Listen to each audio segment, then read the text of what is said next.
दारिद्र्यदुःखदहन शिवस्तोत्रम् श्रीगणेशाय नमः। अथ श्रीमत्शिवाय नमः।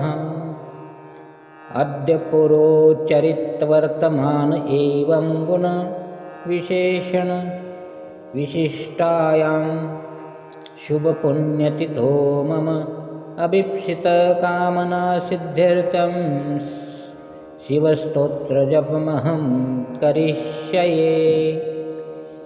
विघ्नेश्वराय नरकार्णवतारणाय कर्णामृताय शशिशेखरधारणाय कर्पूरकान्तिधवलाय जटाधराय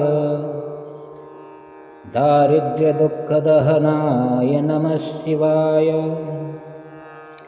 गौरीप्रियाय रजनीशकलाधराय कालान्तकाय भुजङ्गाधिपकङ्कणाय गङ्गाधराय गजराजविमर्दनाय दारिद्र्यदुःखदहनाय नमः शिवाय। भक्तिप्रियाय भवरोगभयापहाय उग्राय दुर्गभवसागरतारणाय ज्योतिर्मयाय गुणनामशृणुत्यकाय दारिद्र्यदुःखदहनाय नमः शिवाय। चर्माम्बराय शवविलेपनाय भालेक्षणाय मणिकुण्डलमण्डिताय मञ्जिरपादयुगलाय जटाधराय दारिद्र्यदुःखदहनाय नमः शिवाय। पञ्चाननाय फणिराजविभूषणाय हेमांशुकाय भुवनत्रयमण्डिताय आनन्दभूमिवरदाय तमोमयाय दारिद्र्यदुःखदहनाय नमः शिवाय।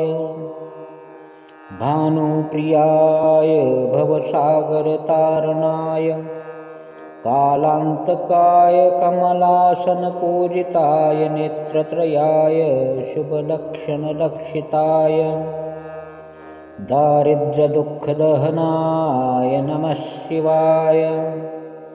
रामप्रियाय रघुनाथवरप्रदाय नागप्रियाय नरकार्णवतारणाय पुण्येषु पुण्यभरिताय सुरार्चिताय दारिद्र्यदुःखदहन नमः शिवाय।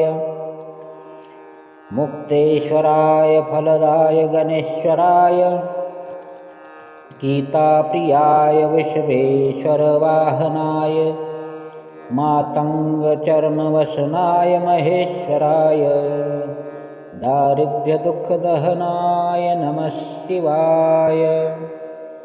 वसिष्ठेन कृतं स्तोत्रं सर्वरोगनिवारणं सर्वसम्पत्करं शीघ्रं पुत्रपौत्रादिवर्धनं त्रिसन्ध्यय पठेन्नित्यं स हि स्वर्गमाप्नुयात्।